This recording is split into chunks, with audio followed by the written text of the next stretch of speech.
Danica Lorer, and this is Lit Happens, your celebration of the literary arts here in Saskatchewan. Today I'm very pleased to welcome Mark Allard-Will.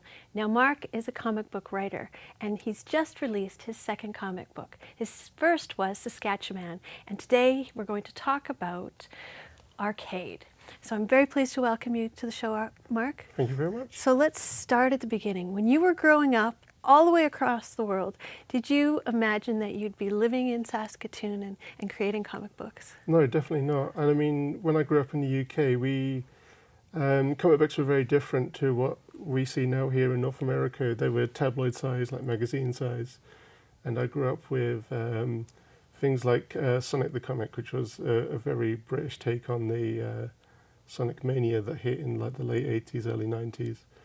And it was definitely something that really inspired me as a kid that I wanted to get into, but I never imagined I'd be doing it as a profession essentially.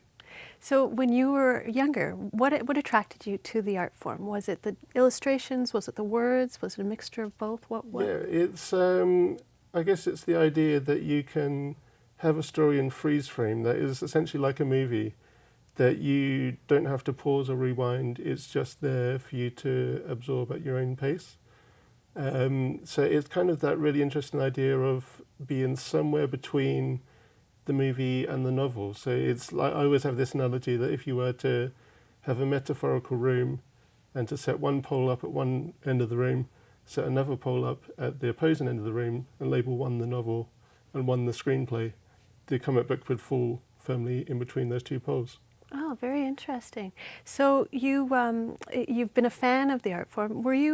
Did you have a background in writing? Was that something that you wanted to do? Yeah, definitely. I studied at university for creative writing, and which was a really good avenue to then break into comic books eventually, because the creative writing that I took was for theatre plays and for screenplays as well, which the way that you correlate that is that essentially it's for comic book writing, it's a script writing process that is somewhat akin to screenwriting. So you've got those poles and Yeah. you've got the screenwriting and the novel. Does that mean that you're moving on towards a novel at some point? I do want to write a novel at some point and write something that's kind of speculative fiction, but I guess all writers have the aspiration of writing the great novel, the great Canadian novel at some point. It's one of those things that as a writer, I guess at some point I'll get around to it. Yeah. So let's talk about arcade. So just tell me a little bit about this comic. Well, it's a big love letter to the late 80s, early 90s, back in that time when we had the family adventure movie, back in the time when we had cartridge video gaming. And to kind of backpedal to the family adventure movie, I feel that's something that we've lost since, and something that kids nowadays, when they grow up, won't really understand unless they see Goonies or E.T. or The Neverending Story. Because now movies are kind of needlessly dramatic, and there's kind of an ailing market for kids now. Yet when such a big population of the world is kids. So I absolutely fell in love with metafiction as a kid in England. Like Neverending Story, the first time I saw it blew my mind. The fact that you can have a story that's aware of a story inside a story was just mind-blowing. So I wanted to write something metafiction and something that was a love letter to those things that could be picked up by a child as well, and that's where arcade was born, essentially. And one thing I really loved as well as a kid was the Viking movies of like the 80s and 90s, where it's like the American-made Viking movie where, you'd have the cast is purposefully misusing Middle English, and they know they're doing it. But it's just, that's kind of the dialogue and narrative that I wanted to put in there, is that kind of humour and the ham-fisted nature of it all. Well, and it really is lovely dialogue that you've created in that manner. Thank you. I really enjoy the nostalgia that you feel in this piece, and the thrift store. Like there's beautiful images that are in the game and out of the game, like you were saying, that metafiction, I guess you've called it. So. Yeah, thank you. So now you have another comic book as well Yeah. called Saskatchewan, and so tell me a little bit about that one. Well, Saskatchewan is, that for me was more of a venture into comedy, and that one probably isn't as family friendly as Arcade, because there is like use of alcohol in the story and stuff like that. But that started as a joke between me and my wife Elaine, and that was essentially a joke about what if a Rough Riders fan who really aspired to do nothing other than drink was to become a superhero with no other superpower than the ability to drink excessively.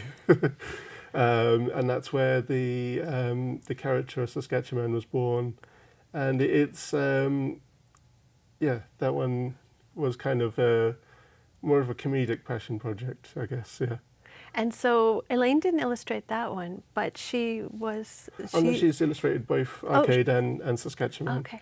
And the interesting thing about the illustration for Saskatchewan is it's kind of, in a way, a love letter in itself to Joe Shuster and the kind of golden age Superman. Excellent. And that one you've sold out. Yeah, we've sold out of that. We are hoping to reprint. We're kind of not sure how to market it, whether we're going to reprint soon or whether we're going to wait until the upcoming sequel that we've got coming out called the Saskatchewangers. Mm-hmm. So this one, going back to the artwork in Arcade, it's really lush and lovely and vibrant and bright colors. So really to be applauded for those choices that were made. I'm sure there was a lot of collaboration between you and Elaine to get that just right. Yeah, definitely. We had a long process of kind of deciding and debating over how we were going to get that finished product together, how we were going to have the layout of the book. And I'm glad that we took as long as we did to do that, because I think we do have a great product there. And you've taken this book all over Canada already. Yeah, so we debuted it in May at the TCAF, the Toronto Comic Arts Festival, and the following week at VanCAF. So we literally flew to opposite ends of the country in a very short space of time, and yeah, we've got a few more dates to come, and well, I assume by the time the show airs that we'll be just about to go to Yellowknife. Wow. Yeah, for Tamacon. Nice. And how are people reacting at the shows to the We've to the had book? some really positive responses, which has been really nice. But one of the things that's really touched me is like we've had like at TCAF, for example, we had like a few kids come up to the table and they look at it and they read it, and you see them run back over to their mum and they're tugging on the mum's sleeve. Mum, I need $10. I need $10. Well, that's the best, Yeah. really the best compliment you have as a creator of something that you Definitely. want people to love and to take home and to really mull over and enjoy for long term. Yeah, definitely. Yeah. So we're just about at the end of our time. Why don't you just tell us some of the places that you can find Arcade? So it's available across the city at McNally Robinson, 8th Street Books and Comics, Amazing Stories, Glitch Gifts, and at Bartari as well. Very good. Well, thank you, Mark. It's been a delight to have you on the show today. Thank you so much. Good luck with the traveling and the book, and I can't wait to see more of your work. Thank you. I'm Danica Lorer, and this has been Lit Happens. You can catch past episodes by going to Shaw TV Saskatoon on YouTube. You can find me on Twitter or Facebook, and you can email me at danicalore@gmail.com. Thank you for watching.